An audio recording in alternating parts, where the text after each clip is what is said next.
Snoopy, why don't you introduce our players? Absolutely. Here in the top left, he is the red Terran player, also known as the Machine. He is from Kai Z Gaming. Make some noise, guys, for innovation. And in the bottom right, in the blue, the king of TVT himself, for the Afrika Freaks, he is TY.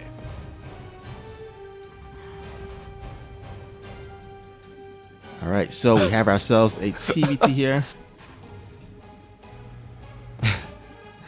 Yes, we do. Do you know what a gorilla grabbing a banana in a stick of butter looks like? Absolutely no. Because that is how it goes. And talking about how TY versus Zest happened, and I mean that's fair. Like, no idea what that looks like, but I mean that sounds just about right. That's definitely an image in your head for sure. It exists. I'm not sure I want it to exist. I'm not exactly sure what it looks like, but it does exist. Hopefully this best of 3 is going to be a little bit freer because, of course, while it's a TVT, Innovation and TY are two of the best TVT players in the world. They've played some of the best TVT games that I've ever seen. Of course, shout out to Innovation versus Tasia, Innovation versus Mario back from 5-6 years ago. TY, honestly, his games are less exciting in TVT because he just kind of tends to dominate and kill off his opponents. So, well, it doesn't really matter that, I mean, who cares how good the games are because he's just going to win. That being said, though, on any given day, either player can beat the other. So I'm really curious to see how these players do decide to open on up. Does look like it was a double gas opening for both players here. And you know what? When you got the same opening for both players, it's all about execution. Yeah, and both these players actually have really great micro. So it's really hard to say who you'll get the upper hand in terms of a micro battle. Both of them are just so good. They've been playing this game for quite some time. Of course, CY also casts by this on the side. If you guys haven't known, he has been casting for Afrika TV during GSL, and hence I think it all makes sense that he is on the team of Afrika Freaks. But yeah, he does a side job as a caster, but also playing as a player and winning 2 GSL Code S last year in the year of 2020, which is pretty crazy for someone, because the known adage is that once you become a caster, your skill levels is gone and you're not like really competing competitively. But TY defined those odds and made all the casters in this world say, you know what, maybe I can still compete in tournaments and possibly be a contender despite being a caster. Ooh, look at this though. Innovation, yeah, he did lose one Hellion, but the other two Hellions, or excuse me, the other Hellion and the 3 Reapers will find their way on in. And with only one Hellion, the base of Innovation right now, this is actually disaster. Of the TY, excuse me, this is actually disastrous. Now, of course, 2 more Reapers are on the way out, which does mean that these Reapers will eventually run out of their lives. But for the time being, getting 7-8 workers. But of course, on the other side of the map, we're getting similar amounts of damage. Actually, Innovation losing even more than TY did. Fantastic crisis management there from TY. 16. What killed 16 workers? I guess it was 2 Hellions. I think that's what happened there. 2 Hellions instead of 1. And unfortunately, Innovation, he saw that the natural command center was building. He did not cancel it. He had the opportunity. Would have taken like half a second to knock off that SCV, delaying the command center for quite a while. But no, he jumped on into the main base, trying to get as many SCVs as possible. The command center is complete. Right, that was the advantage that Innovation may have been able to find for himself. But now with 15 workers going down, I think it was 15. With 16 workers going down there for Innovation, he's in a pretty disastrous spot all of a sudden. It looked like he had the inside track, had a great move going on, but no, TY, he just did more damage. Yeah, now considering he did lose twice the amount of workers compared to his opponent, he's not he's not too far behind. Only 2 workers behind. The army supply is also pretty even. So impressively, I would say it's still not over yet. Anything can still happen. Both these players still has a chance to win, although of course TY does have some extra units to harass once more. Getting on top of the tank. There's actually nothing to defend this tank here. Well, one Cyclone does hold strong though. Ooh, that was close. Imagine if that Cyclone was not there. I'm imagining, I'm thinking, oh, Innovation is just this pile of smoking rebel on the ground. Fun imagination. But 6 more workers will go down. Is what Or was that yeah, I guess a Viking. Was that a Viking that landed in the main base? Because Snoopy, well, I was imagining, I made the mistake while I'm casting a game of StarCraft of sitting there and closing my eyes and imagining what would happen. And that's not all that conducive to figuring out what actually is happening on the map. My apologies. Mistakes were made, but I blame you for this. No worries. We did call eye of the Viking harassing the mineral line. So yeah, the rest of the workers was killed by that annoying Viking, and all of a sudden you see TY enjoying a 10 worker supply lead. Now, this is a mirror matchup, so it's not like in Zerg versus Protoss when you're down my 10 workers as the Protoss. And you say, okay, it's okay. I still got Chrono Boost. I can Chrono Boost out those pros and make it up. No, this is both of them are Terran players. They have the same macro mechanics. So 10 worker supply deficit is pretty significant in the mirror matchup. On top of the fact that, you know, it's still early in the game. So, you know, if you have a large, worker supply deficit in the early game compared to the late game, it's much more wide. So, yeah, I think TY, this is his game to lose. He's absolutely in a good spot. You know, it's kind of funny, though. Right, when we look at TVT, we honestly does not often feel that worker supply leads manifest themselves in any sort of actual army supply lead. In fact, notice here, Innovation TY, they have the same army supply count. But the way it does manifest itself is in army composition. As we got a little bit of lag coming in here, but we look like we're fine. In army composition and in upgrades, right? That is where we see things more often than not. You see a +1 versus +0. You see a faster stim, maybe. You see a player going for actually 1-1 instead of just +1. All these things that do matter, but they're not actually just supply. Now, one Raven will get taken down. If we can get the second one, that is going to be absolutely massive here for TY, because realistically, the Ravens are the only thing that are allowing Innovation to make this push right now, and he does have to make this push, of course. He does have to make something happen with this, strictly because of how many workers he did lose. But the tanks are not even sieged up. TY, he's going to take the fight. EG, he takes game number 1. Yeah, after losing all that worker in the beginning, it was just too hard for him to crawl himself back into this game. It was his only chance to make a big push, because he did have the Raven count, a Raven advantage count. He had 3 Ravens compared to the 1 of TY, so he needed to make that push and needed to make that push work. Unfortunately, though, TY just had enough on the ground, and also nice Raven sniping by TY. He did have more Vikings compared to Innovation, so he was able to snipe out some of these Ravens, dwindle the number down. So yeah, nice game 1 win here by TY. Absolutely. So, for those of you just starting in, of course, this is the Theater of Dreams number 3. We have Zest, Innovation, TY, and Rogue playing today. The format: 7 best of 3s. There we go. Between all the players, round robin. Top 2 go on into a best of 5 grand finals for yet more money. TY versus Zest was our first series of the day. TY did absolutely steamroll Zest 2-0. Then we had Innovation versus Rogue. We actually just finished up with that one. 2-1 in favor of Innovation. 2 long games and 1 rather short one, but with some pretty cool micro. And now we're on into our 3rd best of 3 of the day. TY, of course, he just won game 1. He's got that 1-0 lead. We're loading on now into Oxide. Yeah, and it looks like the majority of you actually predicted TY was going to win that game. I think 79% of you did. And so congrats on your channel points. But we're heading to game number 2 here. And let's see if Innovation can dig himself out of this hole, this 1-0 lead or 1-0 hole that he has himself in, and force this to a game 3. Absolutely. And here we are spawning in the upper right. In the red, he is the Terran player from Kaizi Gaming. He is Innovation. And spawning here at the bottom left side of the map, he is the blue Terran player. Oh, let me go ahead and correct the scoreboard. Enjoying a 1-0 lead, 1 game away from winning this series. Put your hands together for TY. Now, of course, I will always have a soft spot in my heart for Innovation. Not from any real reason, but I went to Arizona State. for my undergrad, my master's, right? Mm-hmm. And that school has been #1 in innovation for 5 years running, off of a U.S. News and World Report ranking.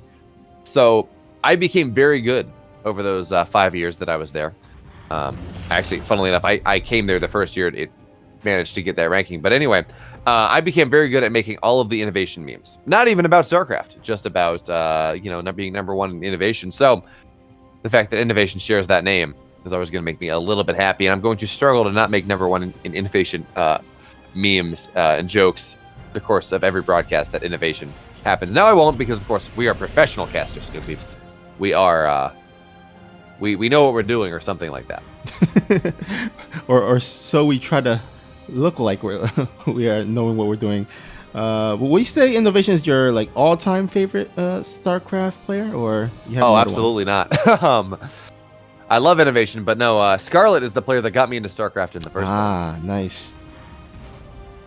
And back in 2013, WCS 2013 summer, when she actually made the global finals and played a game against Bomber in the group stage, where it was Star Station, and she had creep up at Bomber's natural in like 8 minutes or like 10 minutes into the game, and Bailings were crashing on into immediately, and she just steamrolled them. I'm like, wow, this is really cool. So of course I go try to play the game and try to play Terran, and the first game was on it was the map that Stefano blew up the entirety of 4GG's army with 4GG's own Widow Mines. Oh right, I remember. Yeah. Now was the Scarlet versus Bomber one the one where the classic Scarlet burrowed Baneling to win the game? Yes. That was Scarlet Bomber, but that was not the game I'm talking about. That was Red Bull Battlegrounds New York in the group stage. That was game 3 of that. I see. Which, again, one of the best games of all time. Now, if we one of the best series of all time, certainly. And if we want to talk about the best game, one of the best games of all time, I actually covered that rather recently. If we talk about, it's actually on the AlphaX YouTube channel. It is Prince versus Nina, game 3 from ESL Open Cup North America number 56, I think, 56, 57. It's on AlphaX YouTube. That game is actually insane. It's maybe not better than Scarlet Bomber because of everything that meant at the time, but yeah, game 3, Nina versus Prince is probably the best game, one of the best games that I've ever seen. Oh, minor plug to that. Go check that one out. Yeah, I took a look at that, and yeah, that was a crazy game. It was it was like insane, absolutely insane. I feel like a lot of Nina's games are insane to begin with, at least the ladder games, because the couple of times I tuned into Nina's ladder stream, yeah, there was some crazy games happening. Yep, she's very good at falling behind and then making herself not behind, just based off pure control on map awareness. So pretty cool to always watch that, because you just get some crazy games. But you know what? Nice little bait there from innovation. Notice that he sends the one Marine up first. He says, okay, what do you have? What do you have here? Let's force your army to fight a little bit, and then he moves in with the Cyclone with the extra Marines. And we got another bait coming on in. Now this Widowmine has been scouted, and that does mean that it will go down. One Widowmine for one Marine will force the army of innovation back here. I was kind of half expecting TY to focus fire and target the Cyclone with the Widowmine, but I guess in the midst of things, can't control everything at the same time. This is true, and the Cyclone did stay out of range of the Widowmine for the majority of that, if not for all of the time that the Widowmine was active and able to fire. But now we do have TY. He's going to shark around on the map just a little bit, and the Reapers of Inno will get taken on down here. But honestly, at this point, who really cares about Reapers? What you do care about is your actual fighting army. And nice lockouts there from the Cyclone of Innovation will take down most of the HP of the Cyclone of TY. And yeah, TY, he's got 7 more army supply. But in terms of actual health, not really. So he will be forced back here. Forced back to go back, repair, rearm, and figure out what exactly he's going to do in this game. Because, Snoopy, I have some fantastic news for you. Would you like to hear that news? Sure thing. We're going longer than 6 minutes. We got an actual macro game here coming on in from Innovation, from TY.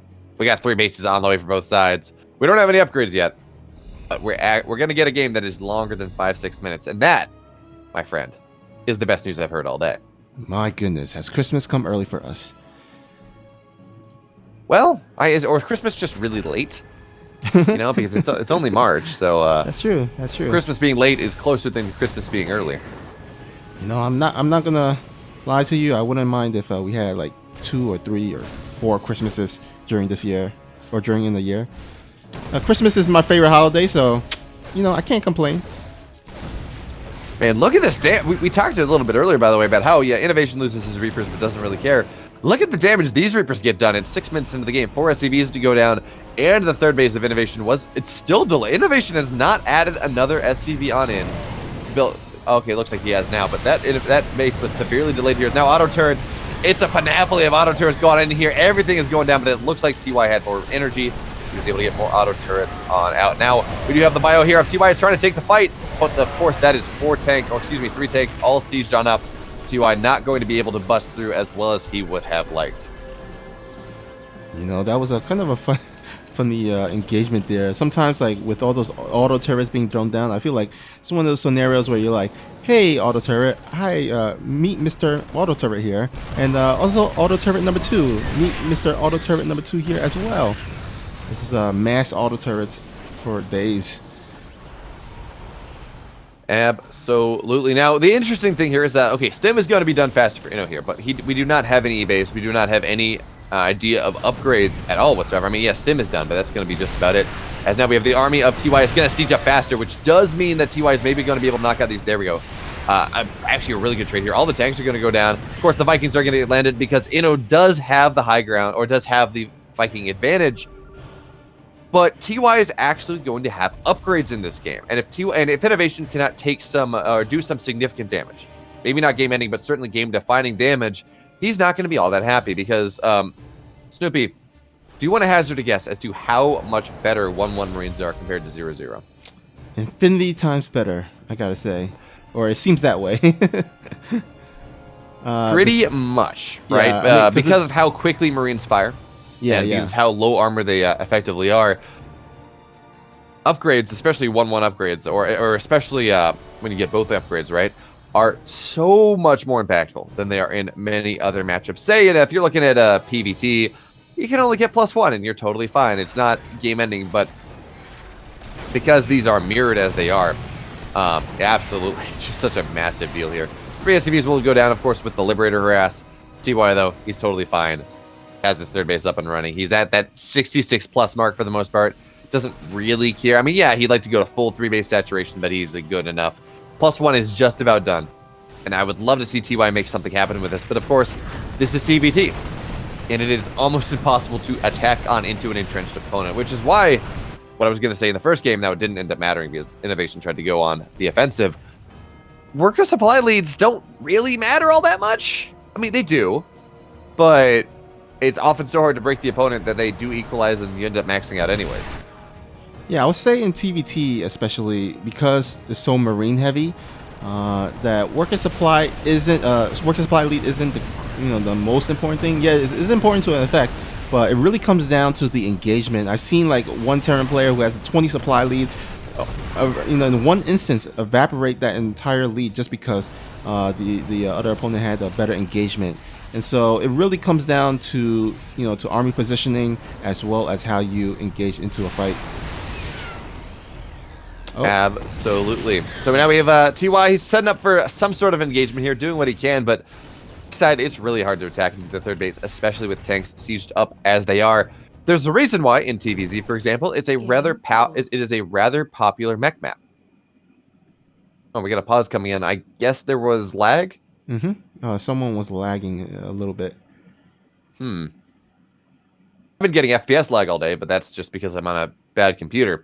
But so it's hard for me to tell whether it's actual game lag or whether that's actual internet lag or whether it's just process or just computer lag. And so anyway, looks like we're gonna be good on in now as TY says, okay, look, if I can't break you in one spot, maybe I can try to break you in 2 spots here. As he's sharking around the left-hand side, on the right-hand side, but no, Innovation is well prepared for those type of shenanigans, and we move on. Now, TY appears to have forgotten his +1 armor.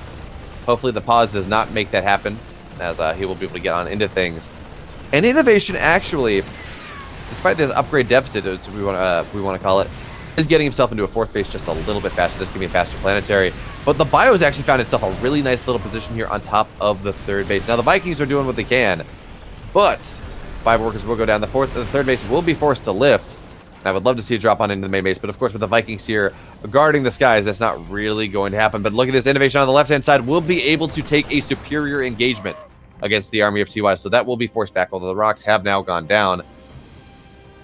And it's funny, we've seen just how powerful an air lead is. TY now on 3 Vikings. He did have 5 innovation. He is still on 7. Now the Bio will find its way on into the main base here, and of course the Vikings cannot really approach this, right? Because, well, these are stimmed Marines, soon to be +2 Marines.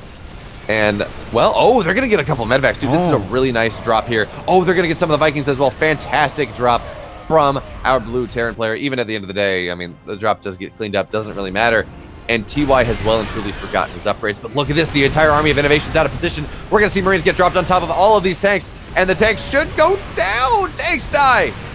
There we go. Now the Bio's going to stim on in here with the heavily damaged tanks. The 3rd base, is it going to go down? It will not. But anyways, GG. Innovation says, I've taken too much damage here. TY going to take the clean 2-0. He has not dropped a map yet in this series, or in this tournament.